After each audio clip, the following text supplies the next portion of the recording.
교회의 주인이신 우리 주 예수 그리스도께서 그의 종 사도 요한을 통하여 소아시아 지역에 있던 7교회에게 주신 말씀들을 살펴보고 있습니다. 오늘은 7번째이자 마지막으로 라오디게아 교회에 대해 살펴봅니다. 그렇다면 우선 라오디게아라는 도시가 어떤 도시였을까요? 라오디게아라는 도시는 지난 시간 살펴보았던 빌라델비아처럼 교통의 요지에 위치합니다. 이곳은 주요 교역로들이 합류하는 지점이었습니다. 그렇게 당연히 라오디게아는 교역의 중심 도시로 성장할 수 있었습니다.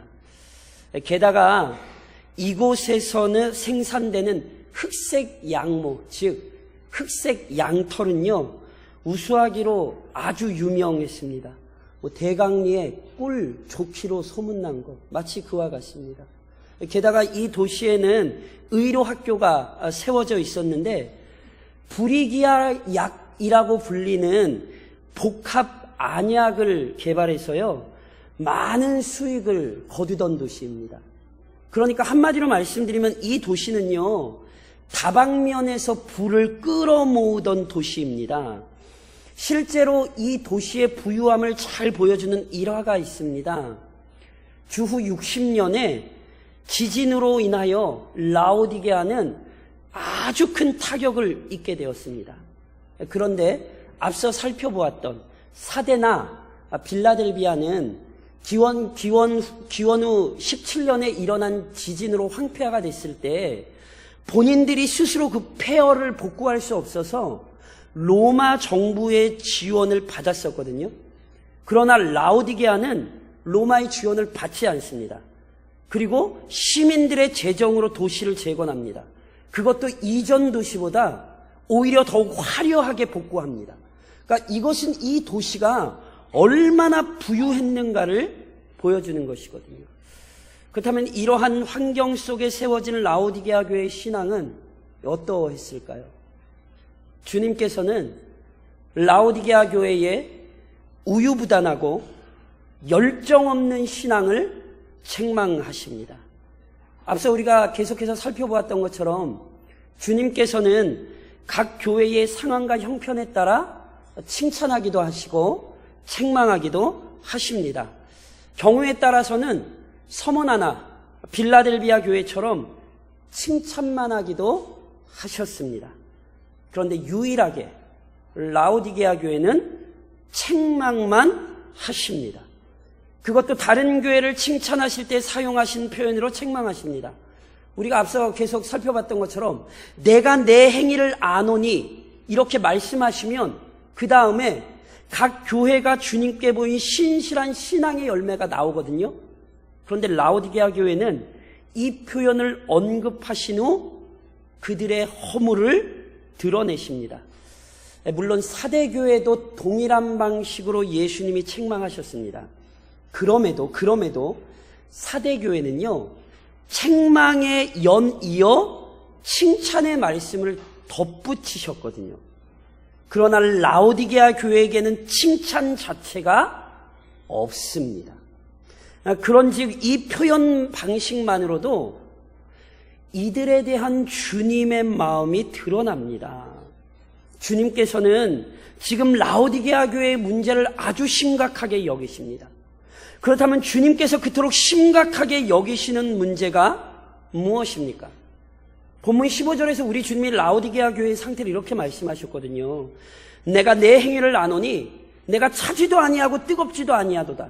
내가 차든지 뜨겁든지 하기를 원하노라. 이 말씀은 당시 라오디게아 도시의 환경 속에서 이해할 수 있는 표현입니다. 라오디게아 북쪽으로 한 10km 정도 떨어져 있는 히에라볼리는 온천으로 유명합니다. 그리고 남쪽으로 16km 정도 떨어져 있는 골로새는 차갑고 순수한 물로 유명합니다. 그런데 라오디게아는요 이들과는 달리 자체적으로 물을 충당할 수 없는 도시였습니다. 그래서 한 10km 떨어진 데니질리라는 곳에서 도수관을 통해 물을 끌어왔습니다. 이때 수원에서는 뜨거웠던 물이 관을 통해 운송되면서 미지근해졌거든요. 그러니까 주님은 이러한 당시의 환경에 빗대어 라오디게아의 신앙을 지금 꼬집고 계신 거예요. 히에라볼리의 뜨거운 물이나 골로새의 차가운 물은 분명한 특징도 있고 실은 그에 합당한 쓸모도 있었습니다. 그런데 라오디게아 물은 미지근하여 그 어떤 독특성도 없습니다. 즉 라오디게아 교회의 성도들은 분명한 신앙의 기준도 없고 그리스도인들로서 반드시 드러내야 할 신앙의 특징도 없다는 사실을 지적하시는 거예요. 무엇보다 이들에게는 신앙 안에서 살고자 하는 간절한 열심과 노력이 없었습니다.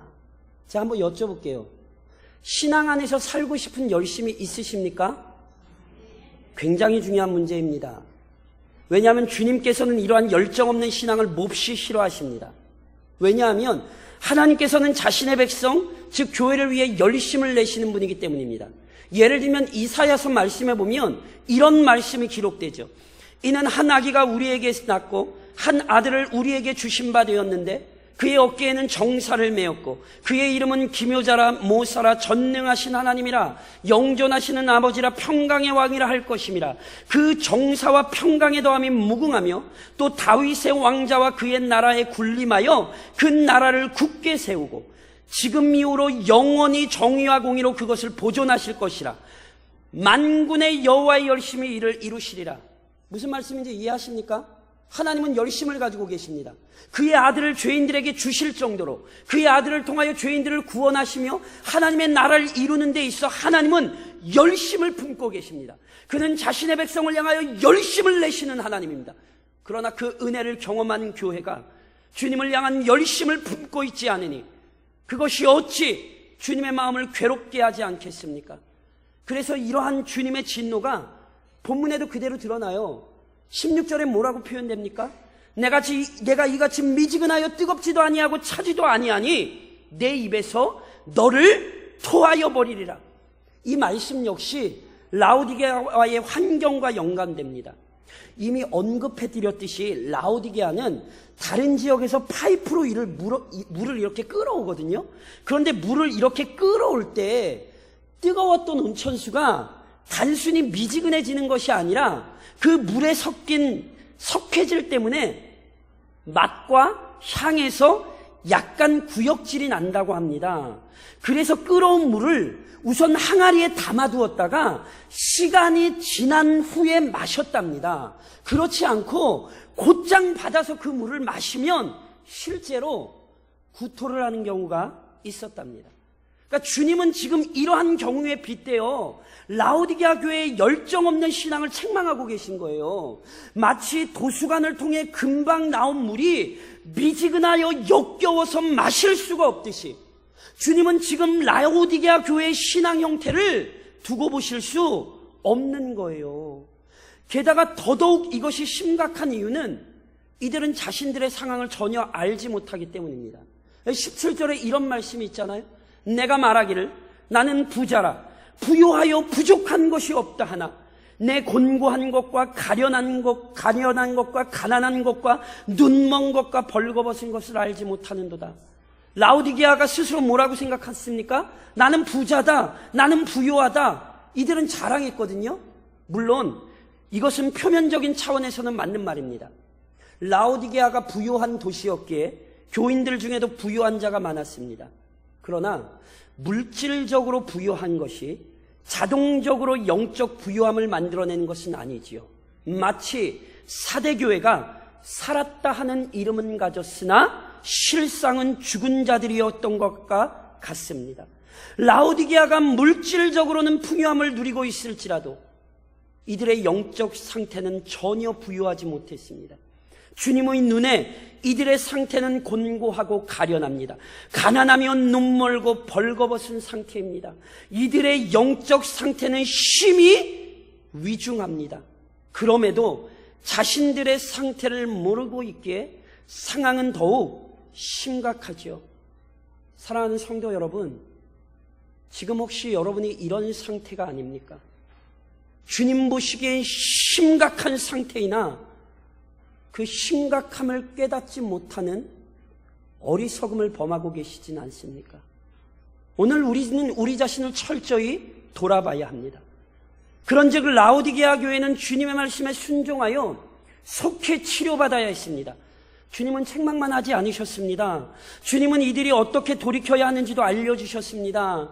그래서 말씀하셨죠. 내가 너를 권하노니 내게서 불로 연단한 금을 사서 부요하게 하고 흰옷을 사서 입어 벌거벗은 수치를 보이지 않게 하고 안약을 사서 눈에 발라 보게 하라. 주님은요, 자만에 빠져있던 라오디게아 교회의 현실을 드러내시면서 이들에게 진정으로 필요한 것이 무엇인지 알려주십니다. 우선 이들은 자신들의 물질적 부를 의지하여 부유하다고 착각했거든요. 그러나 이들의 실상은 가난해요. 영적으로 보자면 철저히 무능하고 무력한 죄인들이에요. 그래서 우선 불로 연단한 금을 얻어야 됩니다. 불로 연단한 금, 그게 뭡니까? 불로 연단한 금이란 죄를 씻음으로 자신들의 삶을 정결케 하는 것으로 이해할 수 있습니다. 그래서 이미 익히 잘 아시는 욥이 이런 고백하잖아요. 그러나 내가 가는 길을 그가 아시나니 그가 나를 단련하신 후에는 내가 순금같이 되어 나오리라. 단련된 순금과 같은 것. 욥은 큰 고통 중에 하나님께서 자신의 모든 허물을 정결케 하실 것을 실은 확신했거든요.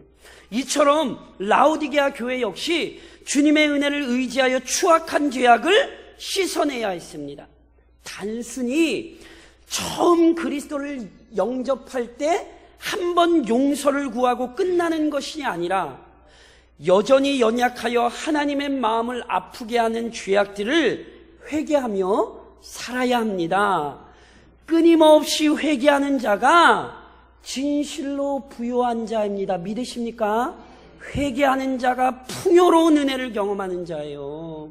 또한 라오디게아 교회는, 라오디아 지역은 아까 말씀드렸던 것처럼 이렇게 검은 양모가 유명했거든요.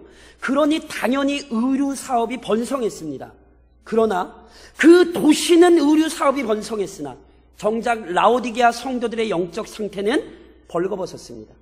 그러므로 이들은 흰옷을 사서 입어야 합니다. 흰옷 떠오르십니까? 사대교회를 언급할 때 말씀드렸듯이 흰옷이란 성도들의 의로운 행실을 의미합니다. 다시 말하면 라오디게아 교회는 물질적으로 풍요하다고 큰 소리는 떵떵 쳤는데 실제로 성도다운 삶을 살고 있지는 못했습니다. 그러므로 속히 성도다운 삶, 교회가 교회다운 모습을 회복해야 했어요. 그러니까 말로만이 아니라 행함을 통해 참된 믿음을 보여야 했습니다. 흰옷을 사서 입어야 돼요. 또한 이 도시의 의로 학교는 명성이 아주 높았거든요. 게다가 뭐가 제일 유명했다고요? 안약이 제일 유명했어요. 그러나 정작 라오디게아 교회는 영적으로 보자면 눈먼 자들입니다. 그래서 옳고 그름을 분별하지 못했고 자신들의 영적 상태 역시 깨닫지 못하고 있습니다. 그러므로 이들에게는 영적 분별력, 그 눈이 빨리 치료받았어야 돼요. 성령께서 이들의 눈을 여시고 비참한 상태를 깨닫게 하셔서 속히 돌이켜야 했습니다. 그런데요, 지금 말씀드린 이 모든 문제는 본질적으로 우상 숭배와 직결되어 있었습니다. 앞선 교회들 중에서 라오디게아 교회와 전혀 상황이 반대되는 교회가 있습니다. 그 교회가 어떤 교회인지 아십니까? 서머나 교회입니다. 서머나 교회에게 예수님이 이런 말씀을 하셨어요. 내가 내 환난과 궁핍을 알거니와 실상은 내가 부요한 자니라. 서머나 교회는 겉으로는 궁핍한 교회였거든요. 그런데 이 교회는 영적으로는 부요한 자였어요.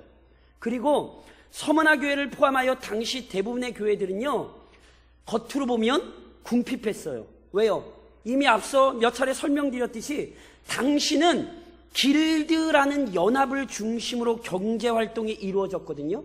그런데 그리스도인들은 황제 숭배와 우상숭배로 이루어지는 길드 모임에 가입할 수가 없었어요.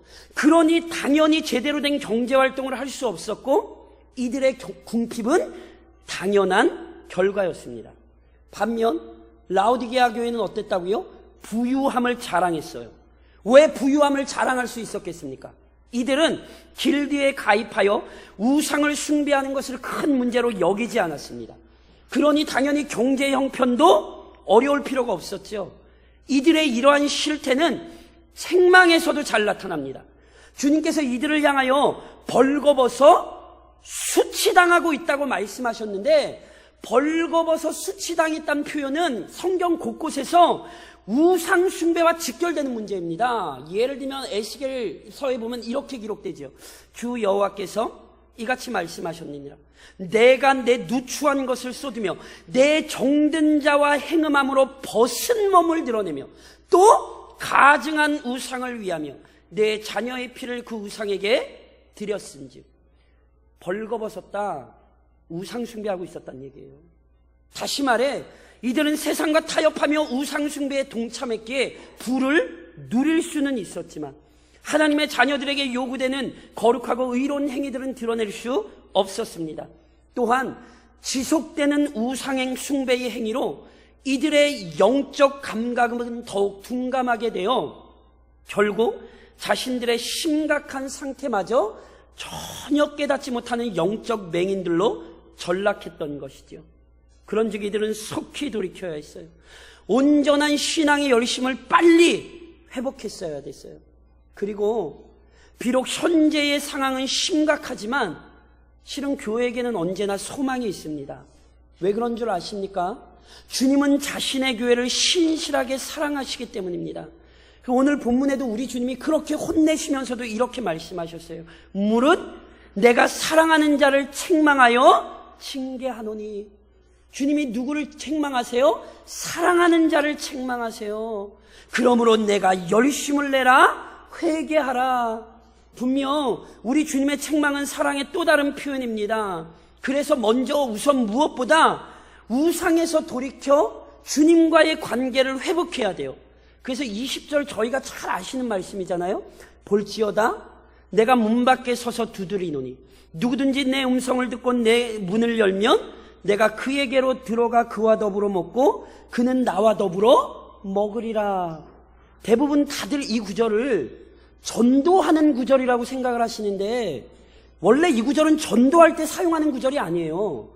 이 구절은 지금 불신자에게 하시는 말씀이 아니라 우리 주님께서 자신의 교회의 사랑을 촉구하면서 하시는 말씀이에요. 우리 주님께서 문 밖에 서서 두드리고 계시죠. 마치 집 나간 아들을 언제나 기다리고 있던 아버지의 심정으로 주님께서는 자신의 교회가 속히 돌이키도록 끊임없이 권면하십니다. 그러므로 주님의 마음과 뜻을 알게 되었을 때 즉시 마음 문을 열어야 합니다. 주님께서 원하시는 대로 순종해야 합니다. 그리할 때 주님과 더불어 먹게 될 것입니다. 더불어 먹는다는 것은요, 친밀한 교제를 상징합니다.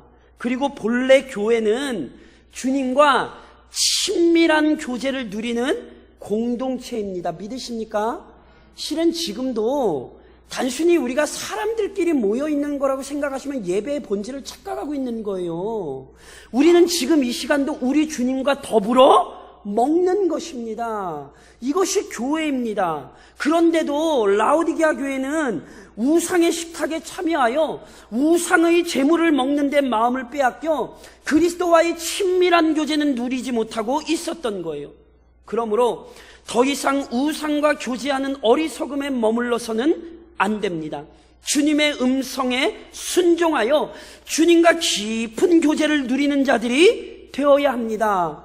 이 시간도 주님과 깊은 교제를 누리시기를 우리 주님 이름으로 권면드립니다. 교회 왔다가 우리 주님 못 보고 돌아가는 일이 없으시기를 주님의 이름으로 축원합니다. 이 시간도 우리 주님이요, 이 놀라운 축복의 자리로 우리를 부르시는 거예요. 그리고 결과적으로 이기는 자에게 우리 주님의 통치에 참여하는 영광이 주어지는 거예요. 우리 주님이 21절에 이렇게 말씀하셨잖아요. 이기는 그에게는 내가 내 보좌에 함께 앉게 하여 주기를 내가 이기고 아버지 보좌에 함께 앉은 것과 같이 하리라. 주님께서요, 자신의 자녀들에게 그의 보좌, 우리 주님의 보좌에 함께 앉게 하시겠다고 약속하시거든요. 그러므로 이 약속은 먼저 교회로 하여금 우리 주님의 하늘 보좌를 인식하게 합니다. 우리 주님이 누구이십니까? 우리 주님은요, 지금 하늘 보좌에 앉아 계신 분입니다. 믿으십니까? 아멘. 세상적인 관점에서 보자면 주님은 자신의 동족들에게 거부당하고 로마 정부에 의해 가혹한 십자가 형벌로 죽임당한 죄수에 불과하지요. 그러나 주님은 결코 자신의 민족에게 버림받은 외톨이가 아닙니다. 무엇보다 사람의 손에 의해 자신의 생명을 빼앗기신 무력한 죄수가 아닙니다. 그분은 죄인들을 구원하기 위해 오신 하나님의 아들이십니다. 그는 결코 죽음에 매이실 수 없는 영원한 생명의 주인이십니다. 그래서 그분은 죽임당하셨으나 그 죽음을 이기고 부활하셨고 승천하사 하나님 보좌 우편에 오르셨습니다.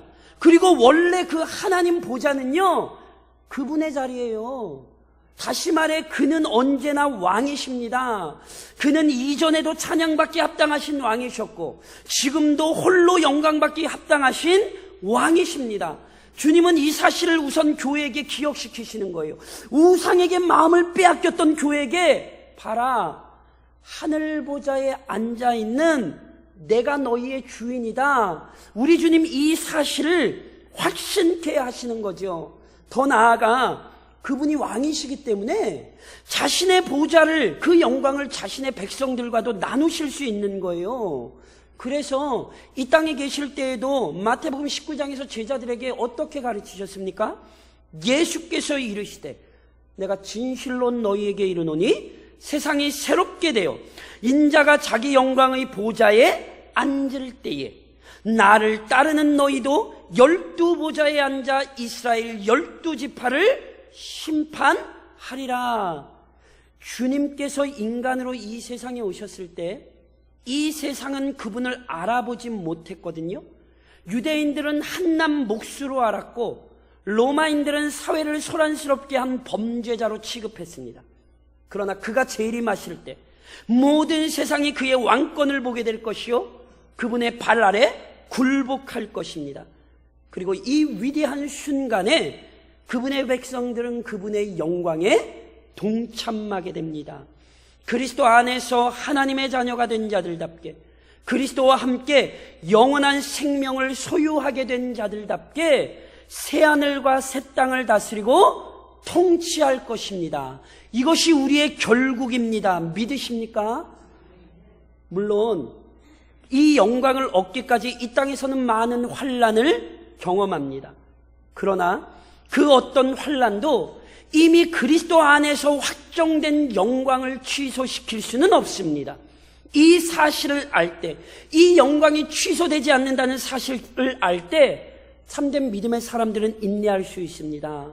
무엇보다 이 인내의 영광스러운 결과를요, 우리 주님께서 친히 증명해 주셨다는 사실을 아십니까? 그래서 우리 주님이 이렇게 말씀하셨거든요. 내가 이기고 아버지 보좌에 함께 앉은 것과 같이 하리라. 내가 이기고, 성도들보다 먼저 이기신 분이 있어요. 먼저 이 세상의 악과 고통을 믿음으로 인내하신 분이 있어요. 그분이 누구예요? 그분이 우리 주님이에요. 내가 이기고 우리 주님이 먼저 이긴 자가 되셨죠. 그래서 히브리서 12장은 우리에게 어떻게 가르칩니까? 믿음의 주요 또 온전하게 하시는 인 예수를 바라보자. 그는 그 앞에 있는 기쁨을 위하여 십자가를 참으사 부끄러움을 개의치 아니하시더니 하나님 보좌 우편에 앉으셨느니라. 그 모든 부끄러움을 이기셨죠. 그 모든 고통을 이기셨죠. 그 결과 그분은 하나님 보좌 우편에 앉으셨어요. 그러므로 이러한 주님을 볼 때 믿음으로 인내한 자의 결국을 명확히 알게 됩니다.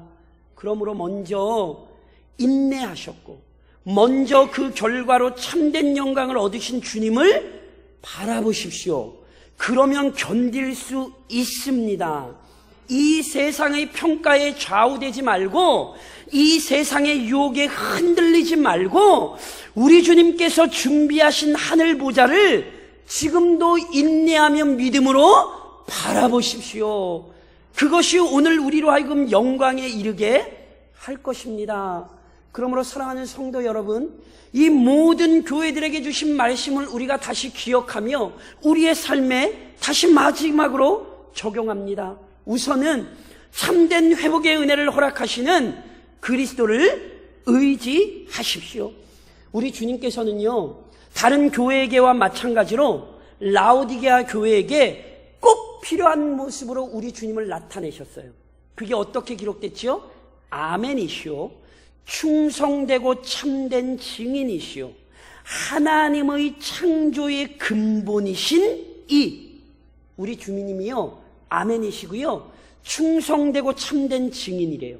이건 모두 다 우리 주님의 신실하신 성품을 나타내요. 사람은 연약하지요. 라오디게아 교회는 그 마음이 진실하지 못해요. 그래서 주님을 향한 열심을 잃어버리기도 했고 그 열심이 흔들리기도 했어요. 그러나 아십니까? 우리 주님은요 아멘이시고 충성되시고 참된 증인이세요. 신실하신 주님은 흔들리지 않으시는 분이에요. 그래서 그분은 언제나 하나님께 충성하고 계시고 그분은 언제나 교회를 사랑하고 계세요. 그분은 우리를 향한 그 사랑이 절대로 흔들리지 않는 분이에요. 게다가 그는 하나님의 창조의 근본이시잖아요. 이 말은 무슨 얘기냐면 주님은 만물을 창조하신 전능하신 하나님이라는 거예요. 그렇게 보세요. 만물을 창조하실 수 있는 그분이기에 다시금 라오디게아 교회의 무너진 신앙을 재창조, 즉 회복시키실 수도 있는 거예요. 우리 주님은요 무너진 교회를 다시금 일으키실 수 있는 분이에요. 무엇보다 우리 주님은 교회의 회복을 너무너무 간절히 원하십니다. 앞서도 이미 설명드렸듯이 왜 강하게 책망하십니까? 강하게 사랑하시기 때문에 그렇습니다. 그는 자신의 백성을 내버려 두실 수 없기에 책망하시는 거예요. 이사야 49장에서 우리 하나님의 마음이 이렇게 표현되죠.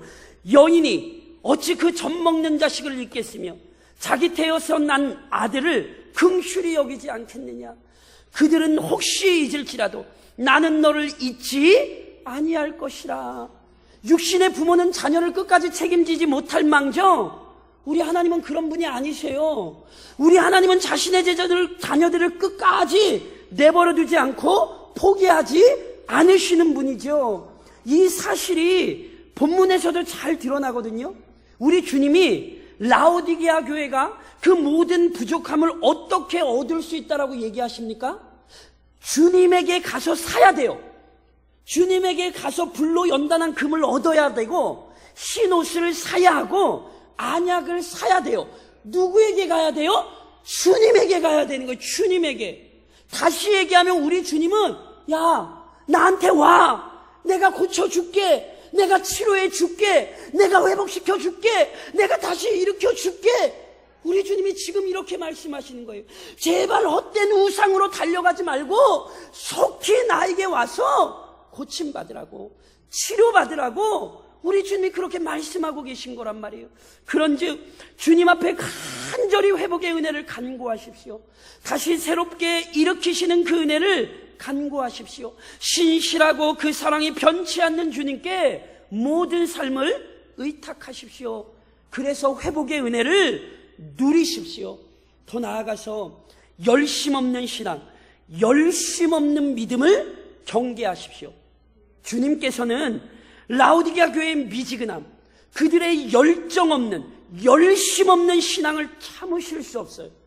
이것 때문에 라오디게아 교회는 책망 외에는 없어요. 그러니까 열심 없는 신앙이 얼마나 우리 주님의 마음을 괴롭게 하는가를 라오디게아 교회가 보여주는 거예요. 그 다음 도대체 왜 이렇게 열정 없는 신앙이 문제가 됩니까? 신앙생활에 열심을 내지 않는 것은 하나님의 영광을 위하여 살지 않는 것이기 때문에 경계하셔야 돼요. 제가 이렇게 말씀드릴까요? 우리가 무엇 때문에 하나님의 백성이 됐습니까? 우리가 무엇 때문에 부름을 받았습니까? 고린도전서 10장 31절에서 바울은 이렇게 얘기했죠. 저랑 같이 한번 봉독하실까요? 그런즉 너희가 먹든지 마시든지 무엇을 하든지 다 하나님의 영광을 위하여 하라. 아멘? 먹든지 마시든지 무엇을 하든지 하나님의 영광을 위해 하기 위해 우리가 부름을 받은 거라니까요. 그러니까 신앙생활에 열심을 갖지 않는 것은 하나님의 영광을 외면하는 것이고 구원의 목적을 무시하는 거예요. 하나님의 부르심을 소홀히 하는 거예요. 그러니까 신앙생활에 열심이 없는 것을 우습게 여기시면 안 돼요. 또한 신앙생활에 열심을 내지 않는 것은 하나님께서 각자에게 주신 은사를 묻어두는 것이기에 주의하셔야 합니다. 하나님께서는 우리를 각 교회의 지체로 부르셨어요. 누누이 말씀드린 것처럼 구원은 개인적인 차원이 아니에요. 나 혼자 예수 잘 믿고 천국 가야지? 이거는 구원이 뭔지 모르는 사람들이 하는 얘기예요. 구원이란 하나님의 백성 공동체로 나를 불러내시는 거예요.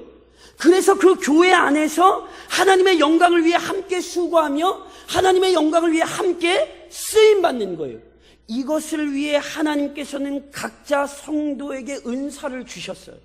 그러니까 그 은사를 가지고 열심을 내어 섬겨야 하나님의 영광을 위한 것이며 교회를 위한 것이에요. 그럼에도 불구하고 각자에게 주신 그 은사를 가지고 열심을 내지 않는 것은 그 은사를 그냥 땅에 묻어두는 것이거든요. 이것을 하나님은 굉장히 기뻐하지 않으시죠? 이게 잘 아시는 달란트 비유에 나오는 거예요. 마태복음 25장 26절에 이렇게 기록이 되어 있죠. 그 주인이 대답하여 이르되 악하고 게으른 종아, 나는 심지 않은 데서 거두고 해치지 않은 데서 모으는 줄로 내가 알았느냐. 우리 주님이 싫어하시는 거 뭔지 아세요? 게으른 거 싫어하세요. 왜냐하면 섬기라고 생명 주셨거든요. 열심 내라고 은사 주셨거든요. 그 모든 것을 주께서 주시고 맡기셨는데 열심을 내지 않으면 게으른 거예요. 나는 심지 않은 데서 거두고 해치지 않은 데서 모으는 줄로 내가 알았느냐? 무슨 말씀인지 아세요? 우리 주님을 지금 잘못 알고 있었다는 거예요. 네가 그렇게 열심 안 내고 내가 준 모든 것들을 사용하지 않고 그러고 살고 있어도 내가 그렇게 소홀히 여겨도 내가 그것을 가만히 참고 두고 볼 줄 알았더냐? 지금 주인을 잘못 알고 있다는 거예요. 그러므로 절대로 이렇게 책망 듣는 자들이 되지 마십시오. 주님은 게으른 것을, 열심을 내지 않는 것을 싫어하십니다. 또 하나, 신앙생활에 열심을 내지 않는 것은 자신의 교회를 위해 열심을 내시는 주님의 일에 동참하지 않는 것이 경계하셔야 돼요. 주님은 언제나 자신의 교회를 사랑으로 돌보신다니까요. 무엇보다 교회를 통해 주님은 자신의 구원 사역을 행하고 계시거든요. 그렇기에 신앙생활에 열심을 내어 하나님을 섬기고 교회를 섬기는 것은요, 주님과 함께 헌신하는 것이며 주님을 기쁘시게 하는 거예요. 반면 신앙생활에 열심을 내지 않는 것은 주님과의 동행을 거부하는 것이고 그분의 사역에 동참하지 않는 것입니다. 그래서 바울이 골로새서에서 한 고백이 굉장히 중요합니다. 나는 이제 너희를 위하여 받는 괴로움을 기뻐하고 그리스도의 남은 고난을 그의 몸된 교회를 위하여 내 육체에 채우노라. 지금 바울은 나는 지금 주님과 함께 일하고 있다라고 얘기하는 거예요. 나는 지금 주님의 열심에 동참하고 있고 나는 주님과 함께 이 모든 일을 이루고 있다라는 사실을 바울은 이렇게 표현하는 거예요. 신앙의 열심을 회복하여 주님과 동행하는 자가 되지 않으면 우리에겐 남는 것은 책망에는 없습니다. 그런데 놀랍게도 여전히 신앙생활에 이렇게 열심을 내야 된다라고 성경이 가르치는데도 고민하시는 분들이 있어요. 아유, 나는 뭐 이 정도면 됐지 뭐. 아유, 나는 이 정도면 많이 발전했지, 목사님 뭐. 엘리야 선지자가 우유부단했던 이스라엘 백성을 향하여 하는 경고를 기억하십니까? 열왕기상 18장에 이렇게 기록됐죠. 엘리야가 모든 백성에게 가까이 나아가 이르되 너희가 어느 때까지 둘 사이에서 머뭇머뭇하려느냐. 여호와가 만일 하나님이면 그를 따르고 바알이 만일 하나님이면 그를 따를지니라 하니 백성이 말 한마디도 대답하지 아니하는지라. 지금도 혹시 이러고 계지 않으십니까? 이렇게 성경이 신앙에 열심을 내야 된다라고 분명히 얘기하는데 아직도 세상에 발을 한쪽 걸치는 걸 원하고 계지 않으세요? 참된 신앙이란 분명한 결단을 필요로 합니다. 그리고 그 결단대로 열심을 내야 합니다. 그래서 주님께서는 라오디게아 교회를 향하여 사라고 하셨어요. 잘 들으셔야 돼요. 사야 돼요. 분명히 은혜는 주님께서 주는 거예요. 그런데 사래요. 사라는 건 라오디게아 교회의 책임을 명시한 말씀입니다. 즉 주신 은혜를 의지하여 실제로 행동을 취해야 합니다.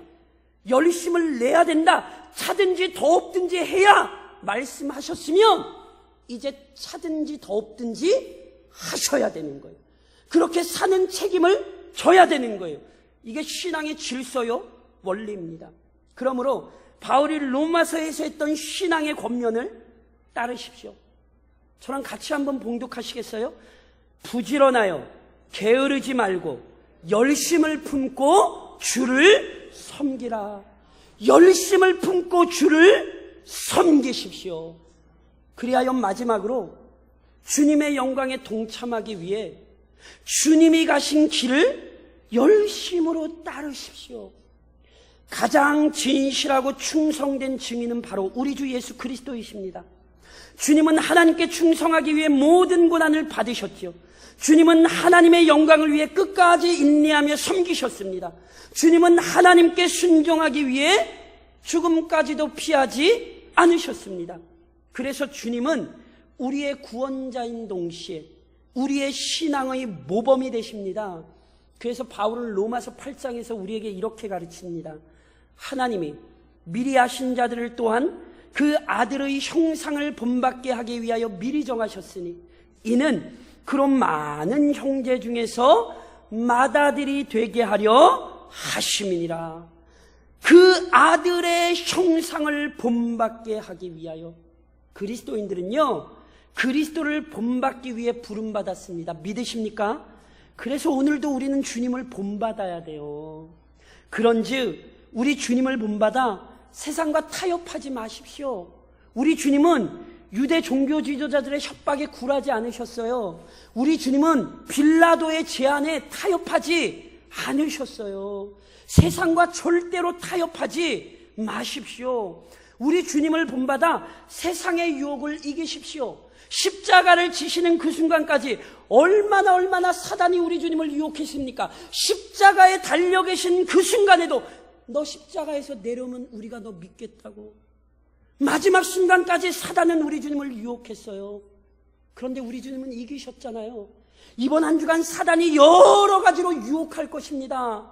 그러나 말씀으로 믿음으로 이기십시오. 우리 주님을 본받아 하나님을 사랑하고 교회를 사랑하는 충성된 증인이 되십시오.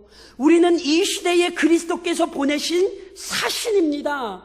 우리를 통해 그 영광에 나타나야 합니다. 주님을 본받아 인내하여 이긴 자가 되십시오. 그래서 결국 주님을 본받는 것이 우리에게도 영광이 된다는 사실을 잊지 마십시오. 히브리서 기자는 이렇게 우리에게 확신시킵니다. 우리가 시작할 때에 확신한 것을 끝까지 견고히 잡고 있으면 그리스도와 함께 참여한 자가 되리라. 사도 요한 역시 계시록에서 우리에게 이렇게 가르치죠. 이 첫째 부활에 참여하는 자들은 복이 있고 거룩하도다.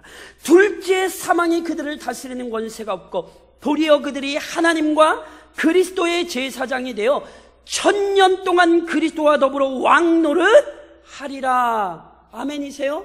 아멘. 1000년 동안 그리스도와 더불어 우리는 왕노릇할 것입니다. 그 보좌를 우리 주님이 이미 준비해 하셨습니다. 그러므로 이번 한 주간도 흔들리지 말고 우리 주님을 묵묵히 따라가시기를 먼저 이긴 자가 되셨던 우리 주님의 이름으로 간절히 축원합니다.